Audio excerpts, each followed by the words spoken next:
Let's get back to work on the disassembly of the 1966 CB160. We're going to focus on the rear end today.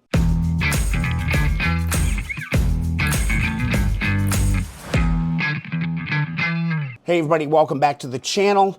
Let's continue working on this 1966 CB160, focusing on the rear end. I think we'll get the rear wheel off, shocks, swing arm. We'll see how it goes. First things first, let's go ahead and get these shocks off. This is going to be a 14 millimeter on this side. These are really straightforward, actually. God, getting that penetrating oil in early really helped. We've got our little nut here, and it looks like we've got a single flat washer there. Now, let's turn our attention down below here, and there is going to be a single 10 millimeter. Nope, that's actually a 14 down below here as well. Let's see if we can crack this loose.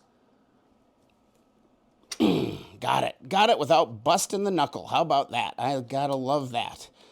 All right, I'm gonna take this out now. Love my new little ratchety wrenches. They're pretty nice. Getting these shocks out, really not a big deal. This is kind of a long-winded nut or a bolt. And it is a little specialized, so you want to keep this, separated from everything else. But there you go. Once you get it out, it's got a really long collar on it, just like that. And that is pretty much all that holds these things on. Give that shock a little bump back. And then we're just going to pull this straight off the frame right here. There you go. There's our first shock. Pretty sure we'll be buying new ones, but we'll investigate. You can just go ahead and do the same thing on the other side. Oh, might as well warn you, when you pull out this lower one, that swing arm's going to drop just a little bit. Don't worry, totally normal. Now with those shocks out of the way, we can really take a look at this rear brake cable. This is going to be our next target. You want to grab that 14 millimeter again, and what we're going to do is we are going to basically release this backside nut. Pull this nut all the way off. You might have to move this little plastic piece. Try back that off all the way. Again, that penetrating oil in here is making this a breeze. And then what we can do is come down to here. Let me turn you just a little bit. Grab our cable.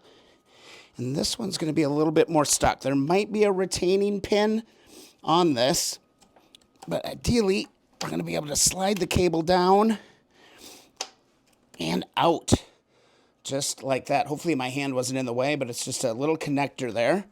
Once you get it from here, I can move you back, and we'll slide this cable right off of the hub, like that. With the cable disattached from the hub, we can follow this back, and we're going to see one little connector right down here. Looks like a similar setup. I don't recall seeing this on the Super Hawk. I'm just going to lift this up, and sure enough, there's the cable. We can lift that and set that out. So now that's separated. Now, going to have to get down low to see the rest. Down below here, it looks like we do have a little retainer pin. So grab the needle nose. Look at that. That just fell right apart. Just fell apart. And getting the tricky part, honestly, is just getting these pins out of here. Sometimes they like to break off inside. That can be kind of a pain in the butt. Look, this one's just disintegrating. Let's see if I can get it. Come on, buddy. Yes.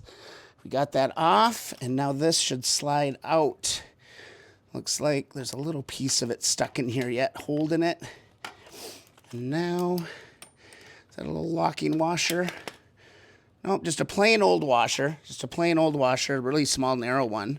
Now that cable should come right out of here. Just a little dab will do ya. Went a little overboard there, but oh well, whatever. I'm gonna grab this and hopefully I can just pull this straight out. This isn't really seized on there. I'm actually surprised. I thought this was gonna be pretty easy. Now we're cooking with fire. That's gonna come out of there now. There we go. And there is our cable disattached from the pedal. All right, and there's that brake cable right there. And it does look like there is one little broken mount on this. I'm going to have to research this. It's kind of a rubber piece. Going to have to go hit up CMS&L and figure out what the heck was that. Let's go ahead and see if we can find what this part actually is. So I'm going to go over to cmsnl.com. I'm going to go look at my 160. And let's go pop in here and let's see if we can see what that part is. It's some sort of a little retainer. I'm not 100% sure where I'm going to find this on here. Here we go. Here is the brake pedal right here. Let's get in here. Come on, buddy. Slowing. Here we go. Let's go into here. View larger image. I'm not seeing anything on here. Here's the cable. There is a little mount here. I wonder if somebody maybe taped an old one together. That's what I'm thinking. So I think it'd probably be a good idea to just hop over and see what that number 4 and 5 are. And it is a band brake cable. Look at this. So right here, and they want $12, $8, whatever. But yeah, that's totally what it is. Somebody just taped the old one together. So cool. Thank you, CMSNL. Save the day again. And again, I'm going to hang that up. I'm going to keep that just in case I got to rob some parts off it later. All right, next up, let's get this rear wheel off of here. You're going to need a pretty big socket for this. I don't have the right size, but it looks like a 13/16 is sneaking on there and getting on there. Now, one thing I can notice right away as I try to get this off, it's spinning on the other side. What do we do? No big deal. On the other side, there's actually a hole that goes through this. And there you can just get a screwdriver in there. Then you can hold that in place while you pull the nut off on the other side. All right, so let's do that. I'm gonna reach around the other side of the bike, hold that in place, and let's start taking this off. This is all coming apart so nice. Gotta love it.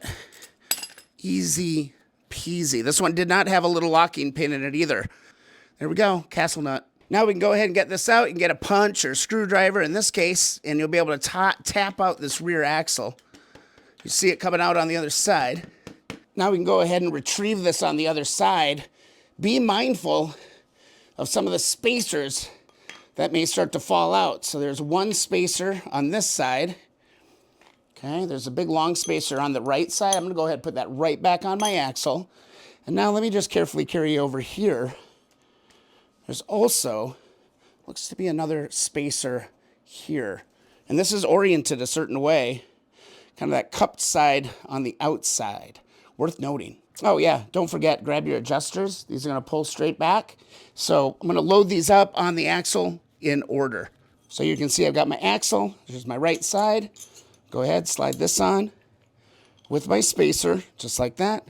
Then we've got our little collared one right here.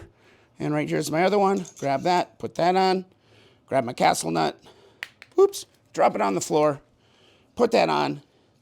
Now I got that all together, clean that up real nice. You're gonna notice there's one more thing holding this wheel onto this darn thing, and it's this little nut, or right down here. Let's see if we can get lucky with this. Oh, it did turn. I forgot to hit that with some penetrating oil. So I was a little worried. I wasn't sure we were gonna get that one. But that one is going to come off of here just like that. Looks like we've got a locking washer and a nut on that. And we should be able to pop this brake stay off of here. Fighting me a little. Go ahead and hit this with some penetrating oil. Just a little. I'll get a flathead in here and this should pop right off. There it is. There's another really chewed up washer. Look at that. That's chewed up.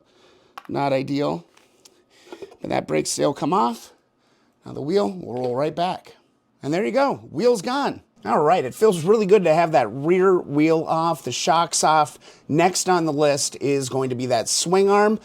Video's starting to get a little bit long, so I'm going to cut this one here, and in the next video, we'll dive right into getting the swing arm out and keep making progress on the 1966 CB160. Thanks so much for joining me for the video today. If you enjoyed the video, don't forget to subscribe, and also hit that thumbs up button. It really does help the channel. And also, go to keeponwrenching.com and go and get yourself a free sticker already. All right, thanks so much for watching, and we'll see you in the next video or live stream.